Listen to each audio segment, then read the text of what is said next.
three proper names, proper nouns, actually. Michael Waltz is the National Security Advisor for Donald Trump, that's one. Signal, that's two. Signal is a free, very popular encrypted messaging app that lots of journalists and public officials use for private communication. And the third proper noun here is Jeffrey Goldberg. He's the editor-in-chief of The Atlantic magazine. And here is the astounding collision of those three proper names. National Security Advisor Michael Waltz, Signal, the encrypted messaging app, and Jeffrey Goldberg, a well-known journalist. Quote, the Trump administration accidentally texted me its war plans. By Atlantic magazine editor-in-chief Jeffrey Goldberg. He says, quote, on Tuesday, March 11th, I received a connection request on Signal from a user identified as Michael Waltz. I accepted the connection request, hoping this was the actual national security advisor and that he wanted to chat about Ukraine or Iran or some other important matter. 2 days later, Thursday, at 4:28 p.m., I received a notice that I was to be included in a Signal chat group. It was called the Houthi PC small group. A message to the group from Michael Waltz read as follows. Team, establishing a principles, misspelled, principles group for coordination on Houthis, particularly for over the next 72 hours. Now, you could see why Jeffrey Goldberg would be skeptical that this is real, right? That he really has been added to a private chat group for high-level coordination of something having to do with the Houthis and the war in Yemen. But the list of the people in the chat appeared to include not just Trump National Security Advisor Michael Waltz, but also Secretary of Defense Pete Hegseth, Secretary of State Marco Rubio, CIA Director John Ratcliffe, Director of National Intelligence Tulsi Gabbard. Still amazing. Still amazing. Trump's Chief of Staff Susie Wiles, Trump's Deputy Chief of Staff Stephen Miller, Trump's Middle East envoy and real estate friend Steve Witkoff, who incidentally says he recently took a painting of Donald Trump to the White House as a gift from the Kremlin. Did you guys x-ray that? Also, the Vice President of the United States, J.D. Vance. All these people appear to be on this group chat. If journalist Jeffrey Goldberg remained skeptical that these were actually those people on the chat, the Trump officials in the chat apparently didn't realize that their discussion now included a very well-known Washington journalist. Like, it actually appears that not only were they all talking about this topic on Signal, but none of them checked to see who else was in the group while they were chatting. Nobody said, like, oh, who's in this group? Jeffrey Goldberg says Pete Hegseth at one point told the group, quote, we are currently clean on OPSEC. They were not clean on OPSEC. They were not clean on operational security, not even close. We know he sent that text because a journalist was in the group chat that he was texting. Currently clean on OPSEC. Must have felt cool to say it though, right? What skeptical Jeffrey Goldberg saw in that chat ended up becoming sensitive enough that he doesn't fully describe it in his story today, but he does report that on the morning of Saturday, March 15th, at, quote, 11:44 a.m., the account labeled Pete Hegseth posted in Signal a team update.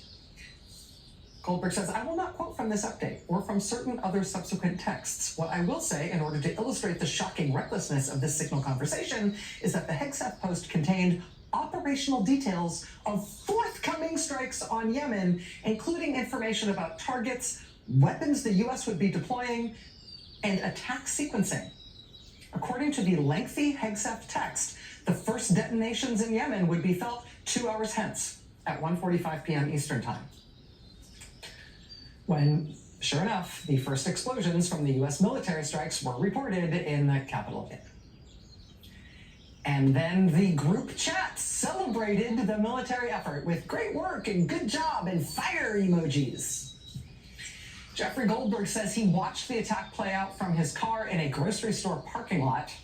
Once he had seen enough to know that this actually had been a real group chat with those actual people, he got out. He left the chat. They had apparently been texting him and each other classified information on a commercially available, non-classified text-based communication system.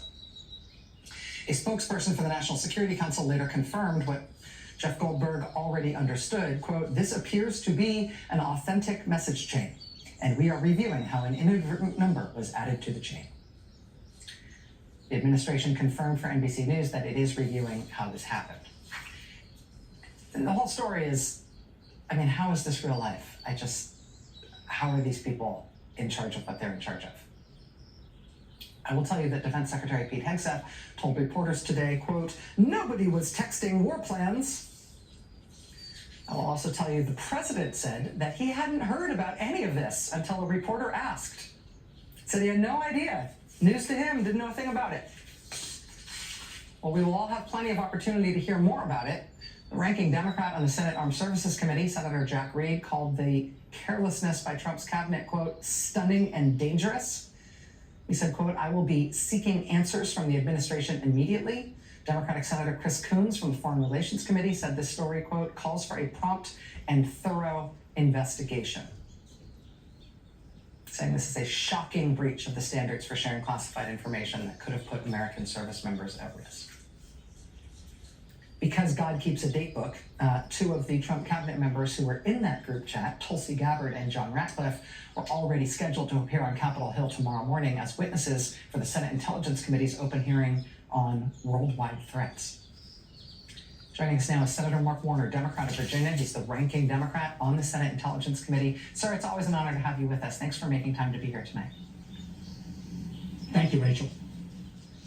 Let me start by getting your reaction to this story. Let me also ask if you learned about it in The Atlantic the way that we all did, or if there was some governmental response that we don't know about here. Well, Rachel, I didn't think this administration could still shock me.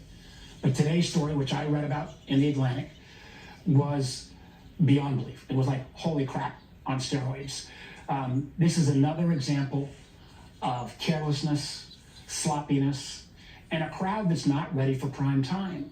I mean, the remarkable thing, you think about you're on a group chat and you don't know who everybody is. I mean, if this had been an intelligence officer who had done this, they'd be fired immediately. And the truth is, Signal is not a classified channel. I got questions tomorrow. Have they collected all the phones to make sure malware is not on some of these phones now? Do they realize that Russia and China have targeted Signal to try to break in? Do they realize that, and frankly, I think Hegseth needs to go, or Waltz needs to go. The idea that you are conveying on this encrypted but not classified means the actual military plans, and I believe Jeff Goldberg. If this had been the Democrats, there would be investigations, there would be hearings, and we're going to have this tomorrow. We're going to have it out in the open hearing. This crowd is not ready for prime time. And I would point out, Tulsi Gabbard, who all of the Democrats suppose, the director of national intelligence, who's been a spokesman on many right-wing media since he got this job, is said about the same time, if there is any leaker, they've got to be held fully accountable. Well, we're going to ask tomorrow, beyond Hegseth, beyond Waltz, what other in this group should be held fully accountable for, frankly, breaching security protocols 101? And I just point out quickly that, this comes on top of them releasing a couple hundred of CIA names of people who were, a year or so in. We spent a couple $100,000 on these agents, getting them cleared, getting them through training. All of their identities were revealed. Those guys can't go out and work around the world anymore. We've had other classifications revealed, and we've obviously got the Doge boys out there printing totally wrong information about supposed savings. At what point, and I'm glad to see you're highlighting all the Americans around the country rising up, but I hope those who care about our national security will also start rising up. We are not made safer by these actions. Let me ask if this is a big enough shock that you expect that some of your Republican colleagues may join you in calling for John Ratcliffe to resign, calling on Pete Hegseth to resign. I mean, I feel like I've covered a lot of embarrassing, inadvertent releases of sensitive information of various types where things through recklessness or negligence have been released. This seems to have been a deliberate decision to create a completely insecure communications medium that is compounded by the stupidity of having included a journalist and not known they were doing it. But I just feel like this is so much worse than anything we've ever seen for people operating at this kind of a level. Will Republicans care about it? Well, listen, this is gross negligence on steroids. And if they don't step up, and I got a lot of respect for the folks I've worked with on the intelligence, but I've been disappointed. I was disappointed when more of them didn't stand up against Tulsi Gabbard when she refused to call Edward Snowden a traitor. But at some point, something's got to give. And people who care about our national security, people who don't want the American first to be America alone, because if we don't have friends and allies, if countries around the world won't share their intelligence with us because a bunch of sloppy folks are putting it out on a non-classified signal channel, if you're not willing to stand up and call that out, what level of abuse, what level of sloppiness will it take to rise up and actually stand up for the country? Virginia Democratic Senator Mark Warner, senior Democrat on the Intelligence Committee. I know you've got a very big day tomorrow with this very, very high-pressure hearing. Thank you for taking time to join us tonight. I appreciate it, sir. Thank you. We've got more news ahead. Stay with us. Appreciate it.